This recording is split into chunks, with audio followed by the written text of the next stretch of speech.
अस्सलाम वालेकुम, welcome to my YouTube channel. कैसे हैं आप सब? उम्मीद करती हूँ खैरियत से होंगे। आज की वीडियो में हम बात करेंगे पार्ट्स ऑफ स्पीच की। वो कौन से पार्ट्स ऑफ स्पीच हैं जो हम डेली लाइफ में यूज़ करते हैं। तो आज इनको हम वन बाय वन डिस्कस करेंगे। चैनल पर नए हैं तो चैनल को सब्सक्राइब कर दें और बेल आइकन को प्रेस कर दें। यहाँ पर मैं जो पार्ट्स ऑफ स्पीच जिनके नाम मैंने लिखे हैं वो है noun, pronoun, verb, adverb, adjective, preposition, conjunction और इंटरजेक्शन। ये 8 पार्ट्स ऑफ स्पीच हैं जो हम डेली लाइफ में यूज़ करते हैं। इसके अलावा मॉडर्न ग्रामेरियन डिटर्मिनर्स को भी पार्ट्स ऑफ स्पीच का ही हिस्सा मानते हैं। इसको मैं यहाँ पर नहीं लिख रही, लेकिन एंड पे इसको मैं ज़रूर इसको डिस्कस करूँगी। तो यहाँ पर हम वन बाय वन जो मैंने पार्ट्स ऑफ स्पीच लिखे हैं इसको अब मैं डिस्कस करने लगी हूँ। वो है नाउन। अब नाउन क्या चीज़ है? किसी भी शख्स का नाम, किसी भी जगह का नाम, किसी भी चीज़ का नाम वो किस में कंसिडर होता है? नाउन में। तो हम इसको इंग्लिश में कैसे डिफ़ाइन करेंगे? A word that is used for a person, place और थिंग। यानी वो लफ्ज़ जो हमें किसी शख्स, चीज़ या जगह का नाम बताए उसको हम नाउन कहते हैं। इसमें हम क्या कह सकते हैं? Ahmed is a boy, he is a brave man. यहाँ पर अहमद क्या है? ये नाउन है। इसके अलावा Karachi is the largest city, ये भी क्या है? इसमें यहाँ पर कराची भी क्या है? नाउन। तो आप इसके लिए कोई भी एग्ज़ाम्पल ले सकती हैं, ठीक है। तो ये सारी की सारी जो एग्ज़ाम्पल्स हैं ये किस में आ जाती हैं? नाउन में आ जाती हैं। यहाँ पर मैं एक एग्ज़ाम्पल लिख रही हूँ, Akbar was a great king. तो यहाँ पर जो अकबर है ये भी किस में आ जाएगा? ये भी नाउन में आ जाएगा। तो उम्मीद करती हूँ जो पार्ट ऑफ स्पीच का पहला पार्ट है वो आपको क्लियर हो गया होगा। अब हम बात करते हैं उसके नेक्स्ट पार्ट की, जो है प्रोनाउन। अब प्रोनाउन क्या चीज़ है? प्रोनाउन उसको कहते हैं जो हम नाउन की जगह इस्तेमाल कर देते हैं। यानी हम यहाँ पर किसी का नाम नहीं लेंगे, लेकिन उसकी जगह पर कोई ऐसा लफ्ज़ इस्तेमाल करेंगे जो हमारी बात को क्लियर भी कर देगा और कन्वे भी कर देगा। तो प्रोनाउन को हम कैसे डिफाइन करेंगे? A word that is used instead of noun is called a pronoun. तो यहाँ पर हम एग्जांपल कैसे ले सकते हैं? Ahmed is a boy, he is a brave man. अब यहाँ पर देखें, जब मैंने ही का यूज़ किया है तो ये यहाँ पर क्या है? ये प्रोनाउन है। यानी हम जब किसी इंसान की या किसी की चीज़ के बारे में बात कर रहे हों तो बार बार उसका नाम नहीं लिया जाता, बल्कि एक दफ़ा लेके या 2 दफ़ा लेने के बाद हम उसको क्या करते हैं? उसकी जगह ही, शी या इट या इस तरह का कोई भी वर्ड यूज़ कर देंगे।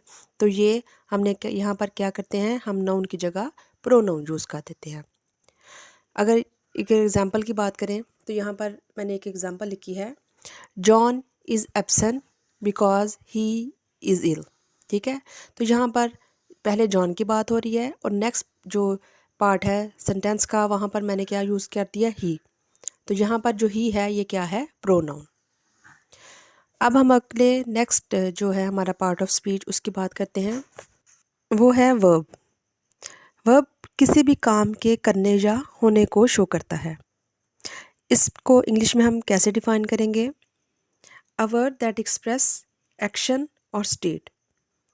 यानी किसी भी सेंटेंस का वो हिस्सा जो हमें कोई भी एक्शन शो करता है उसको हम वर्ब कह देते हैं। यहाँ पर मैंने एक एग्जांपल लिखी है, Kolkata is a big city. तो यहाँ पर इज़ जो है ये क्या है? ये वर्ब है। या मैं एक एग्जांपल और लिख देती हूँ, the girl wrote a letter. तो यहाँ पर जो रोट है ये क्या है? ये वर्ब है। यानी यहाँ पर जो एक्शन हुआ है वो जो भी हिस्सा एक्शन को शो करेगा उसको हम क्या कह देते हैं? ये वर्ब है। अब चलते हैं हम अपने नेक्स्ट पार्ट्स ऑफ स्पीच के बारे में, वो है एडवर्ब। अब एडवर्ब क्या होता है? एडवर्ब का फंक्शन होता है कि वो वर्ब को, एडजेक्टिव को या किसी भी दूसरे एडवर्ब को मॉडिफाई कर देता है, इसको मज़ीद वजाहत से बयान कर देता है। इंग्लिश को में हम इसको कैसे डिफाइन करेंगे? A word that add something the meaning of verb, adjective और अनदर एडवर्ब। तो ये वर्ब को, एडवर्ब को या एडजेक्टिव को मज़ीद मॉडिफाई कर देता है, मज़ीद वजाहत से बयान कर देता है। यहाँ पर मैं इसकी एग्जांपल देती हूँ। He done his work quickly, he wrote his letter nicely, he solved his sums quickly. तो ये सारे के सारे जो एंड पे लफ्ज़ है, जैसे क्विकली है, नाइसली है, स्पीडली है, ये सारे के सारे किस में आ जाएंगे? एडवर्ब में, क्योंकि ये किसको मॉडिफाई कर रहे हैं? पिछले वर्ब को। या हम कह दें the girl is very beautiful, तो यहाँ पर जो वेरी है ये हमारे एडजेक्टिव ब्यूटीफुल को क्या कर रहा है? मॉडिफाई कर रहा है। तो एडवर्ब का फंक्शन ही ये है कि ये क्या करता है? हमारे एडजेक्टिव को या हमारे एडवर्ब को या हमारे वर्ब को इसने एक्सप्लेन करके बताना होता है। अब जो हमारा नेक्स्ट पार्ट ऑफ स्पीच है वो है adjective.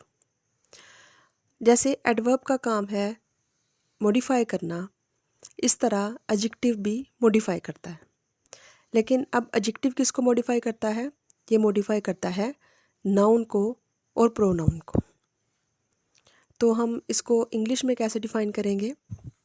A word that add something the meaning of noun और प्रोनाउन। यानी एडजेक्टिव का क्या फंक्शन है? इसने हमारे जो नाउन और प्रोनाउन है इसको मज़ीद वजाहत से बयान करना होता है। फॉर एग्ज़ाम्पल, हम यहाँ पर कोई एग्ज़ाम्पल ले लेते हैं। She is a beautiful girl. अब यहाँ पर गर्ल जो है वो एक नाउन है और ब्यूटीफुल एडजेक्टिव है। तो इस यहाँ पर एडजेक्टिव ने क्या किया? इसने जो नाउन है उसको मज़ीद मॉडिफाई कर दिया, यानी बताया कि लड़की खूबसूरत है। अगर हम एक और एग्ज़ाम्पल लें, ही इज़ अ ब्रेव बॉय, तो यहाँ पर भी बॉय क्या होगा?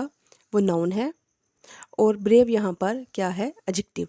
यानी एडजेक्टिव का फंक्शन क्या है? उसने नाउन या प्रोनाउन को मज़ीद वजाहत से बयान करना होता है। अब हम अगर आते हैं अपने नेक्स्ट पार्ट्स ऑफ स्पीच की तरफ, तो वो है प्रेपोजिशन। अब प्रेपोजिशन का क्या फंक्शन है? प्रेपोजिशन क्या करता है कि इसका मेन फंक्शन जो नाउन और प्रोनाउन, इसको रिलेशन इसका शो करना होता है किसी भी काम के साथ। फ़र्ज़ करें, मैं एक एग्ज़ाम्पल देती हूँ। He is very found of cricket.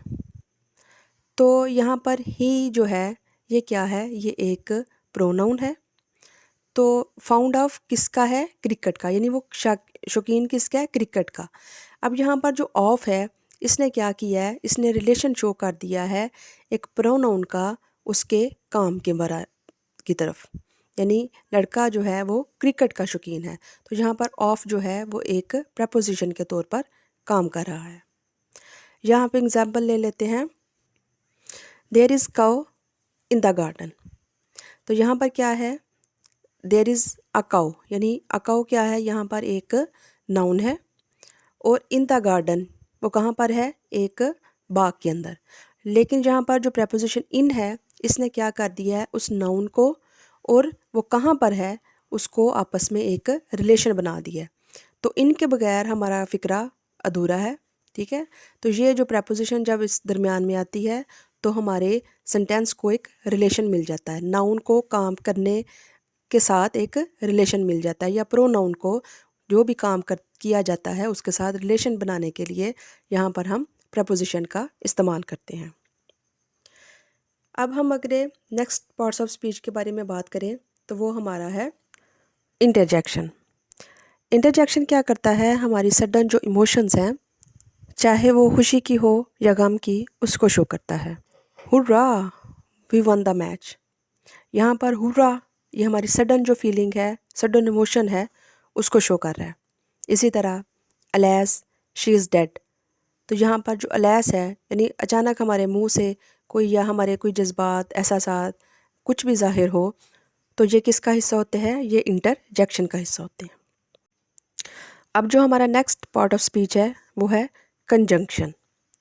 अब कंजंक्शन उसके नाम से ही ज़ाहिर है कि इसने क्या करना है, दो नामों को या दो सेंटेंस के दो हिस्सों को इसने आपस में जोड़ के रखना है।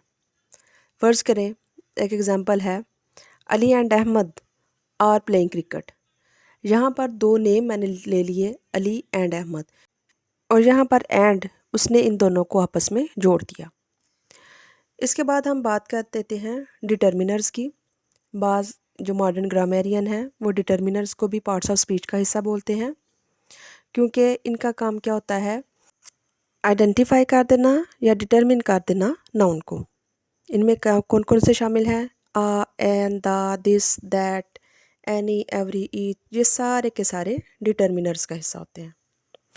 उम्मीद करती हूँ ये वीडियो आपके काम आएगी। वीडियो अच्छी लगी हो तो लाइक और शेयर